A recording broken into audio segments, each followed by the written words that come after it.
ቆይ ጓደኞች ያርላችሁ ለምንድን ነው ውድቀቴን በዚህ ያህል ልክ የፈለጋችሁት? ስማ ዝም ብለህ ባላየ እንለፎሽ። ምን ይመስላል ለሴት ብሎ ሲነፋረቅ አየህ? ምን ይመስላል?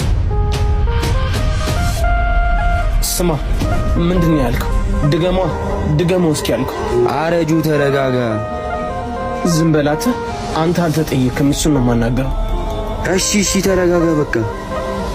አረጁ እኛ ምንም አላልንም። ፍቅረኛው ምን ያህል ክፉ ሰው ናት ጥላው ሄደች እያልን ነበር እኮ። አታስመስል እባክህ፣ ያልከውን ያልሰማው መሰለህ እንዴ? ቆይ ጓደኞች ያርላችሁ ለምንድን ነው ውድቀቴን በዚህ ያህል ልክ የፈለጋችሁት? ፍቅረኛዬ ጥላኝ ስለሄደች ይመስላችኋል እንደዚህ ነው? ፍቅረኛዬ ጥላኝ ሄደችው ለምን ይመስላችኋል? እናቴ ስለታመመች ነው። እሷን ማስታመም ስለሰለቻት ነው እሷም ጥላኝ ሄደች። ደግሞ እኔን ያሳዘነኝ ፍቅረኛዬ ጥላኝ ስለሄደች ሳይሆን ገንዘብ በማጣቴና የኔ የምለው ጓደኛ በማጣቴ ነው። አረጁ ምን ማለት ነው? እኛ እያለንልህ? ቆይ ለምን አልነገርከንም? እኛ ጓደኞች አይደለን እንዴ? እንካ ያዝ። አታስመስሉ። አሁንም ቢሆን ውድቀቴን የነገርኳችሁ ቅድም በውድቀቴ ደስ ስላላችሁ በደንብ እንድትደሰቱ ብዬ ነው የነገርኳችሁ። አስመሰውልህ